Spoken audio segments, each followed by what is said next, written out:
Bismillah, alhamdulillahi wassalatu wassalamu ala rasulillah. Wassalamu alaikum wa rahmatullahi wa barakatuh. Subhanallah, juba kolmandik Ramadanist on läbi. Kas see pole mitte läinud kiiresti? 10 päeva juba on paastutud, tegelikult 11 vist juba. Aga veel on meil võimalik seda aega hästi ära kasutada. Meil on veel 2/3 ees.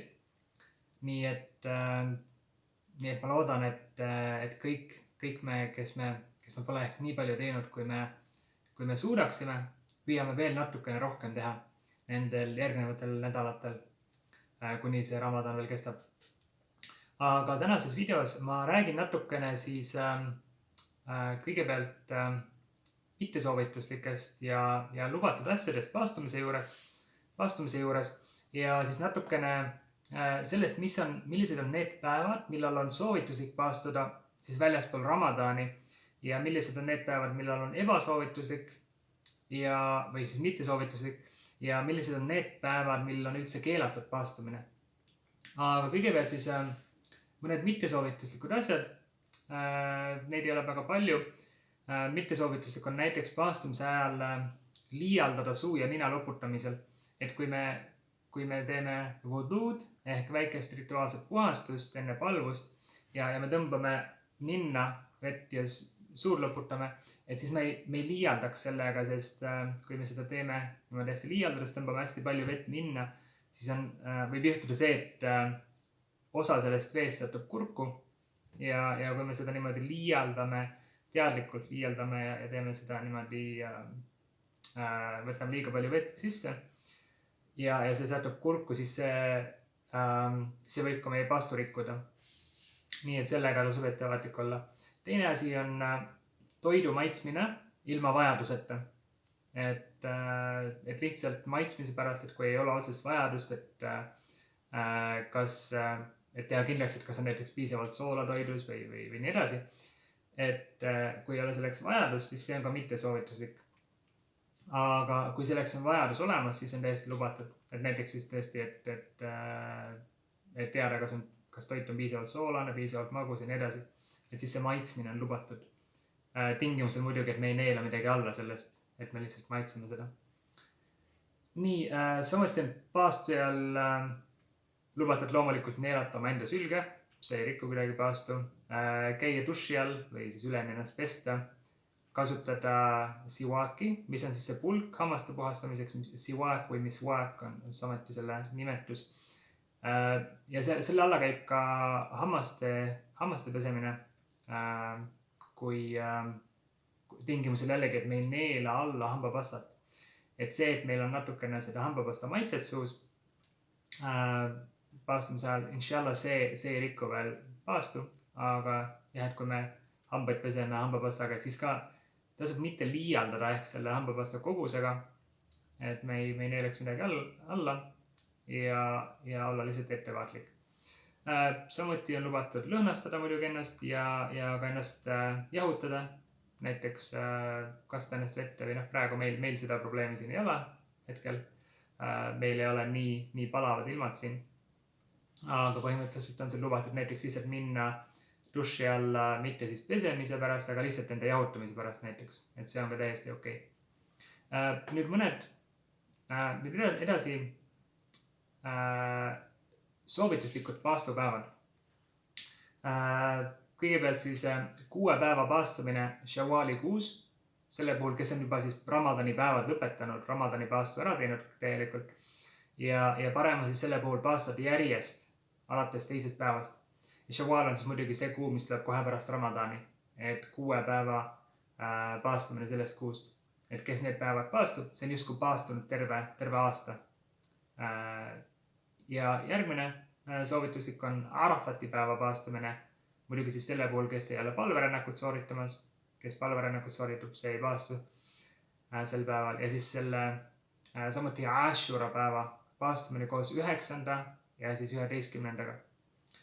Samuti esmaspäeviti ja neljapäeviti paastumine on soovituslik ja kõige parem, kui seda teha siis mõlemal päeval, et mitte ainult esmaspäeval või neljapäeval, aga siis esmaspäeviti ja neljapäeviti. Ja see on selline soovituslik paast. Samuti 3 päeva paastumine igal kuul ning parim on, kui need on need nii-öelda valged päevad, ayyamul bid araabia keeles, mis on siis kuu keskmiselt ehk siis 13., 14. ja 15. päev siis islami kalendrikuu järgi. Et siis islami kalendris algab kuu noorkuuga ja siis põhimõtteliselt see kuu keskel, kui kuu on kõige suurem, kõige valgem, siis sellest tuleb ka see nimi, need valged päevad. Et nendel 3 päeval paastumine on ka soovituslik. Ja nüüd kõige selline tihedam paast on siis ülepäeviti paastumine. Et siis 1 päev paastume, teine päev ei paastu. Et see on ka üks selline soovituslik variant. Või siis vabatahtlikel, kes tahab saada rohkem tasu Allahilt. 7. soovituslik paast on jumalakuu Muharrami paastumine. Siis pärast seda on siis ka Dhil-Hijja kuu 9. päeva paastumine ja Sha'bani kuu paastumine ka, aga mitte siis täielikult, mitte terve kuu. Nüüd mitte soovituslik paast on siis paastumine spetsiaalselt reedel, laupäeval või pühapäeval. Kui aga seda teha mingi põhjusega, siis see ei ole mitte soovituseks. Näiteks teha seda Arafati päeva tõttu või kui kellelgi ongi kombeks näiteks paastuda niimoodi üle päeva ja siis satub sinna ka muidugi vahepeal reede, laupäev või pühapäev, siis see on ka täiesti okei. Nüüd keelatud paastumine, mis võib tunduda ka imelik on, et mis mõttes võib olla mõni päev selline, kus on üldsegi keelatud paastuda, aga sellised päevad on ka olemas. Ja näiteks selleks üheks on siis spetsiaalselt Rajabi kuul paastumine. Ja samuti siis on keelatud kahtluse päeval paastumine. Kahtluse päevaks nimetatakse seda päeva, mis on vahetult enne Ramadani, ehk siis Sha'bani kuu viimane päev. Et sellel päeval samuti ei ole paastumine lubatud. Aga jällegi, kel on kombeks regulaarselt paastuda, on siis näiteks esmaspäeviti ja neljapäeviti või üle päeva ja nii edasi. Ja siis see tavaline paastupäev satub lihtsalt sellele päevale, siis sellest ei ole probleemi. Aga kui näiteks inimesel ei ole kombeks paastuda pidevalt mingitel kindlatel päevadel, esmaspäev, neljapäev või üle päeviti või, et siis sellisel juhul ei peaks ta paastama siis seda nii-öelda kahtluse päeva, seda päeva siis enne Ramadani. Samuti 2 Aidi päeval paastumine on keelatud. Aidi päeval, mis on siis pidupäevad, nendel päevadel ka ei paastuta. Tashriigi päevad on siis 3 päeva pärast palverännaku ohverdamispäeva. Ja välja arvatud siis selle puhul, kes ei leia ohvriloomi, et see siis paastub.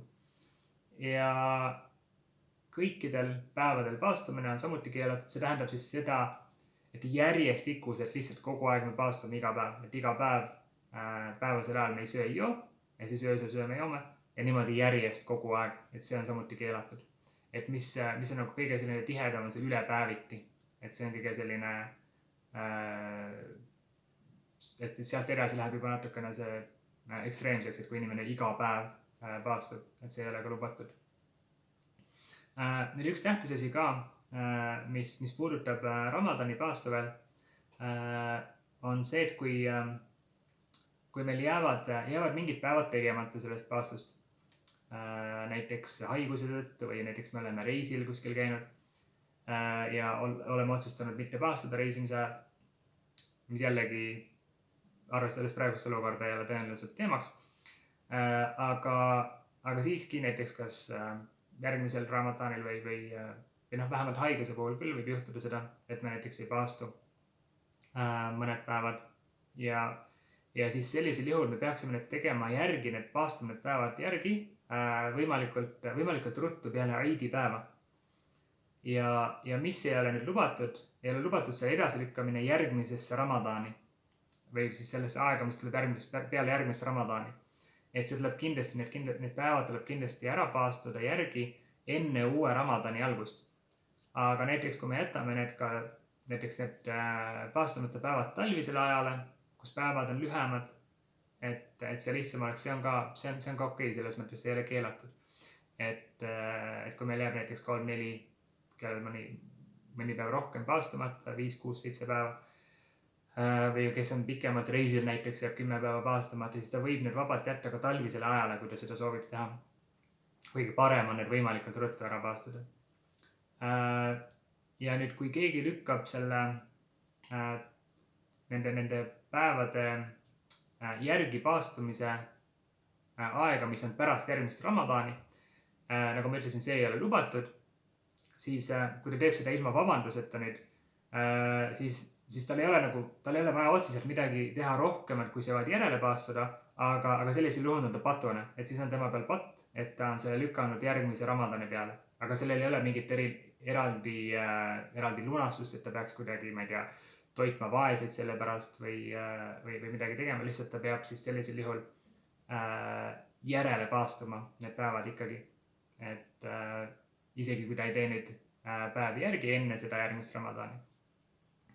Aga nüüd selle videoga siis inshallah ma lõpetan Ramadanist rääkimise. Inshallah järgmises videos on juba mingi hoopis muu teema.